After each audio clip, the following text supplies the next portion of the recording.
My For You page is about 20% cocktail content, 20% twinks and femboys, 20% goth baddies, 20% philosophy, and about 20% anime edits.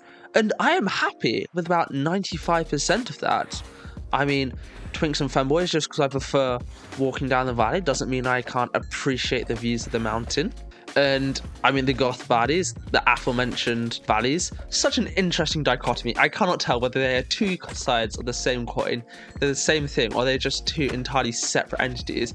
Because in my friend group, I have one person who's in twinks and femboys, another into like muscle mummies, and then the other one who into maths, which is mutually exclusive. Is there an intersect between twinks and goths, or am I just like the chosen one, born to bridge the two gaps, born to bridge the two worlds? Anyway, hot share content is me and bro for real. I feel it is just me and bro. I feel very, very, very relatable content there.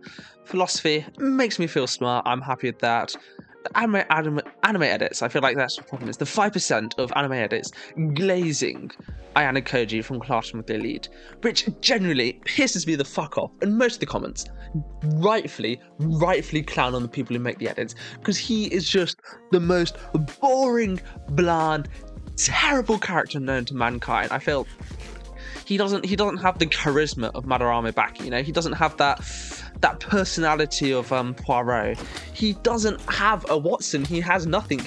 His only identifiable character trait is that he is emotionless, which just makes him flat and one note and boring. He doesn't change. He doesn't develop. He just... because nobody can challenge him, because apparently, again, I'm only halfway through the third season of the manga, not read the anime, sorry, I've not read the light novels, but and that's fine. All I know is that he is part of some secret program called the White Room, which has made him insanely clever and insanely strong. I can understand being insanely clever or insanely strong, but both? Absolutely no reason. It gives him no challenges, no struggle, nothing to overcome. At the end of, I think it was the second season, he beats up 4 people simultaneously. Like, no effort, no sweat, he just beats them all up.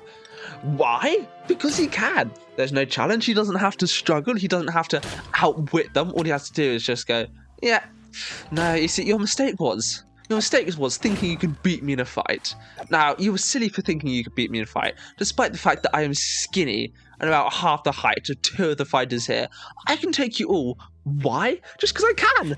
No, that's not intelligent. That's not outplaying. That's just plot. That's just plot armor, giving you the perfect set of tools to just be better for absolutely no reason.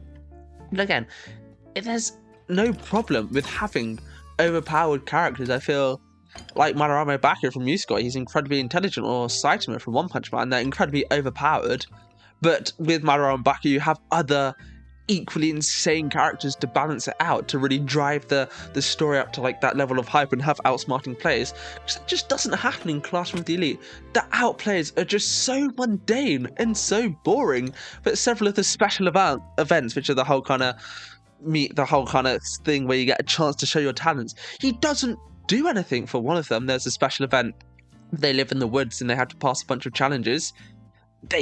He just partakes in the team, and the team happens to succeed, irrespective of whether he was there or not. And for another one, they have to do well in a test, so they just study. That's it. He doesn't have any secret plan or anything. He just studies, which makes him not relevant to the plot in any meaningful way. His smartest outplays, or quote-unquote outplays, because they're not really outplays, it's just letting people bully a girl just so she can become psychologically dependent on her, and then he can manipulate her into doing anything that he wants. And that's not outplays. It's just called being manipulative. That's called being a villain. Like I said, most people rightly call people celebrating this behavior as the chuds, the absolute loser incels that they are, because there is no way anybody is actually viewing this man as an aspiration. He's just so miserable, so bland, so opaque as a character. There's nothing going on, which is a shame, because it has so much potential. It has such a fun premise of these hyper smart school kids competing over whether or not they're in the top 0.0001% of Japan, or rather than the top 0.00025% of Japan's students. It's such an interesting premise. You could have such fun games. You could take like Assassination Classroom. You can take mundane activities and make them so fun and enjoyable. And yet they come up with these half-assed games which don't achieve anything. They're just regular school, but they have some hyper-intelligent person saying, this is easy. This is easy, and I could do that. And it adds nothing to it.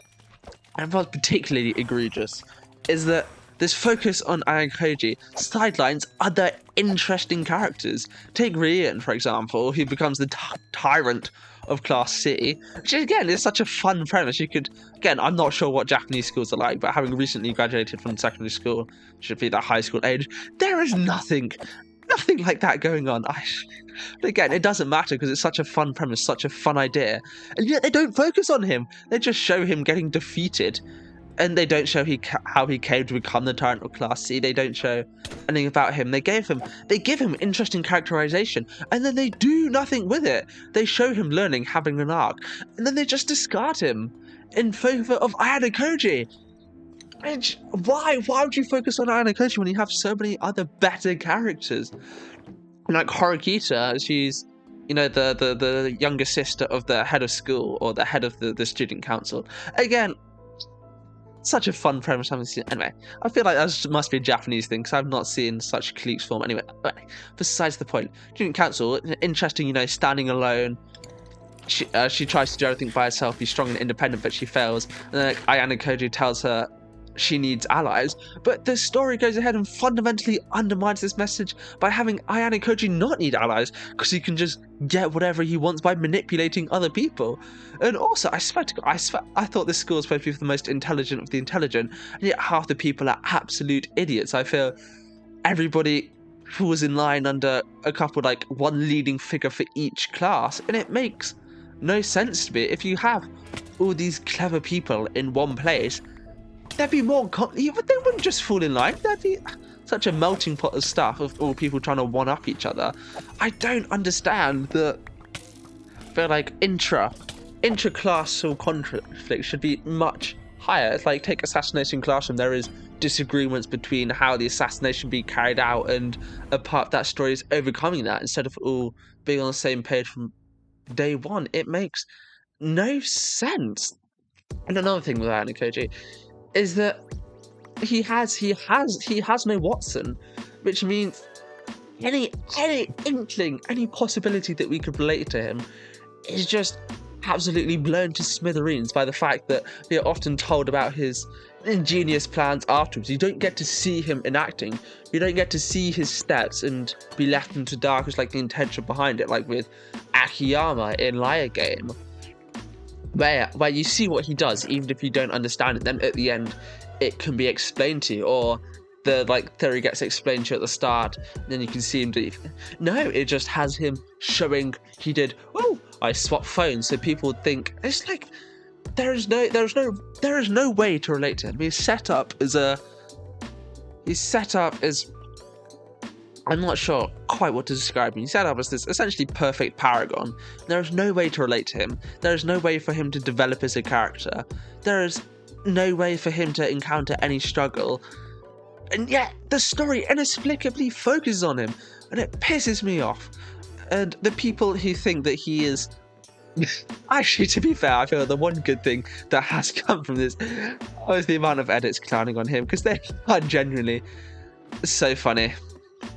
And I feel it's kind of worth the irreparable damage that the series has done to my impression of the people who support him, and the type of people to find solace in his characterization. But no, that was just God.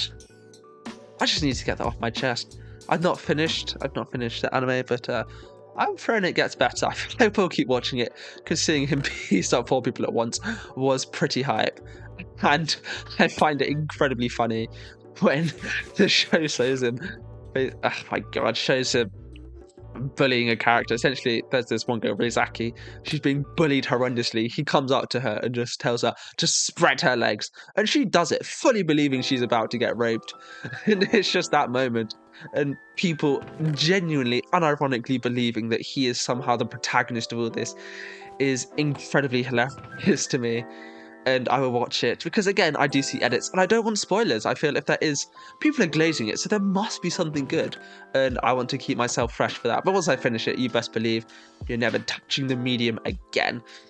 Anyway, thanks for listening. Bye.